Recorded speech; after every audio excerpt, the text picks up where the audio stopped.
Assalamualaikum warahmatullahi wabarakatuh. Selamat pagi, sore, malam teman-teman semua. Izin Bu Justin sebagai dosen epidemiologi Universitas Dwi Nusantara. Kami di sini dari kelompok 8 akan mempresentasikan tentang analisis faktor yang menyebabkan terjadinya kejadian diare pada anak di Kota Makassar menggunakan metode analitik.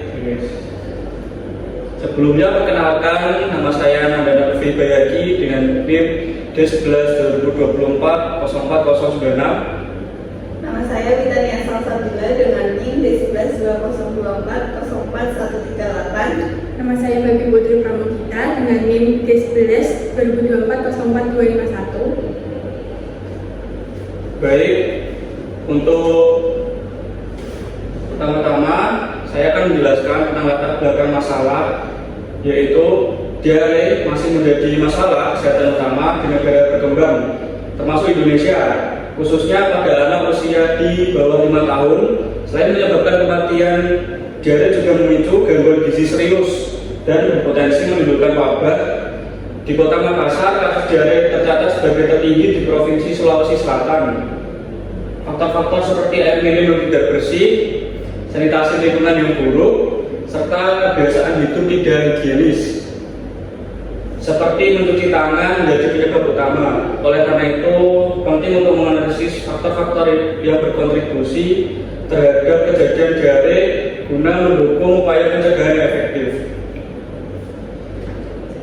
Selanjutnya ada masalah yang kita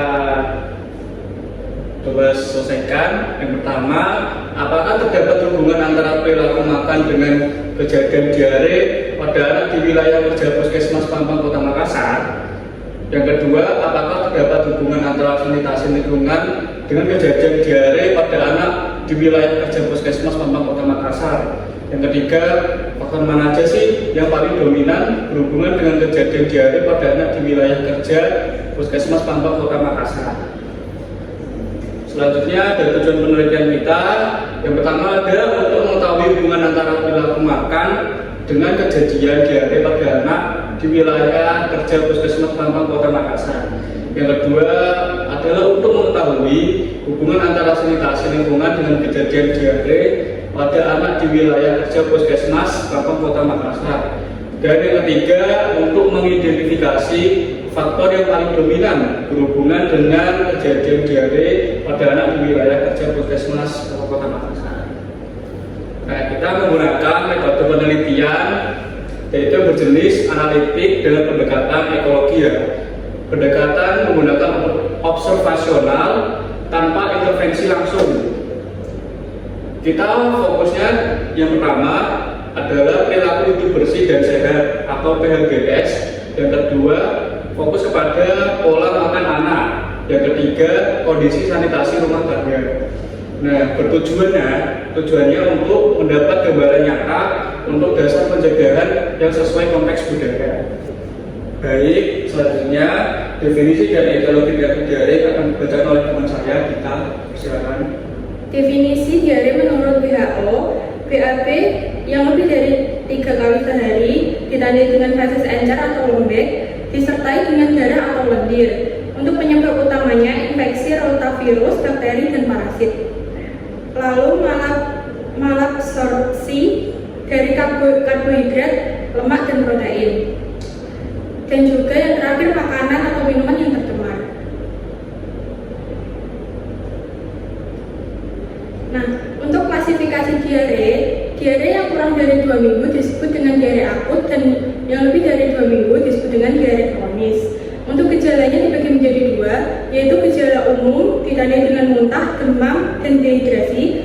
Untuk gejala spesifik, warna tinja seperti cucian beras disertai dengan lendir atau darah.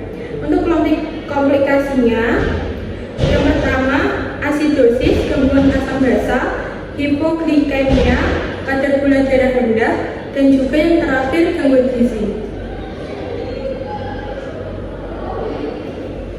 Untuk cara penularan dan faktor resiko, penularan melalui minum air yang terkontaminasi, lalu melalui tinja yang terinfeksi serta resiko perilaku tidak mencuci tangan, menyimpan makanan pada tempat yang tidak higienis, dan yang terakhir memberikan susu formula pada bayi dalam botol.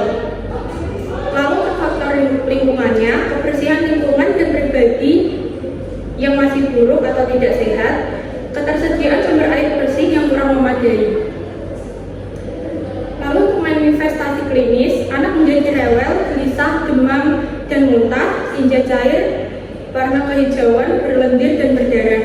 Anus lecet karena fermentasi laktosa, dehidrasi berat ditandai dengan ubun-ubun cekung, kulit kering, kejang, dan penurunan kesadaran. Lalu untuk slide selanjutnya akan dijelaskan oleh Witania. Baik, terima kasih Dita atas penjelasannya. Sekarang kita berada di penanganan atau lintas diare yang direkomendasikan oleh WHO yang akan dibacakan oleh Witania. Dipersilakan. Terima kasih Nanda atas waktunya. Selanjutnya yaitu penanganan atau lintas diare yang direkomendasikan oleh WHO. Menurut prinsip penanganan penyakit diare pada kelompok balita yaitu lintas diare atau 5 langkah tuntaskan diare yang direkomendasikan oleh WHO. Adapun program lintas diare yaitu yang pertama pemberian oralit, yang kedua pemberian zinc selama 10 hari berturut-turut, yang ketiga pemberian ASI dan makanan bergizi, yang keempat antibiotik hanya jika ada indikasi, misalnya diare berdarah. Yang terakhir yaitu edukasi pada orang tua atau pengasuh tentang tanda bahaya dari pengobatan rumahan. Selanjutnya untuk pencegahan penyakit diare yaitu yang pertama akses air minum yang aman dan bersih, penggunaan jamban yang sehat dan sistem pembuangan tinja yang aman, mencuci tangan pakai sabun sebelum makan dan setelah BAB, ASI eksklusif sampai 6 bulan, promosi kesehatan berbasis rumah tangga, dan yang terakhir yaitu vaksinasi rotavirus dan suplementasi vitamin A. Selanjutnya ada faktor-faktor dominannya yaitu cuci tangan dengan sabun, kebersihan dan penyimpanan air minum, kepemilikan jamban sehat, sumber air bersih rumah tangga, penyajian makanan, dan pengetahuan atau perilaku pengasuhan anak. Lalu kesimpulannya yaitu diare pada anak sangat dipengaruhi oleh faktor-faktor perilaku dan lingkungan rumah tangga, kebiasaan mencuci tangan yang kurang baik, penyimpanan air minum yang tidak higienis, serta tidak tersedianya jamban sehat di rumah merupakan penyebab utama yang meningkatkan resiko terjadinya diare. Selain itu, rendahnya pemahaman orang tua atau pengasuh terhadap pentingnya perilaku hidup bersih dan sehat atau PHBS juga turut memperburuk kondisi ini. Yang terakhir ada saran, yang pertama untuk masyarakat, sarannya yaitu menerapkan PHBS, menggunakan air bersih dan jamban yang sehat. Selanjutnya untuk petugas kesehatan yaitu melakukan edukasi dan promosi kesehatan secara rutin. Selanjutnya untuk peneliti yaitu melakukan studi lanjutan berbasis intervensi di komunitas. Baik, terima kasih Wita dan Dita atas penjelasannya. Wah, menarik banget nih. Tadi kita membahas faktor-faktor, terus bagaimana sih penyakit diare itu terjadi.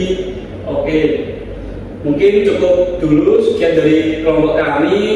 Kalau ada salah kata atau perbuatan kami mohon maaf. Kami dari kelompok 8 izin pamit. Wassalamualaikum warahmatullahi wabarakatuh.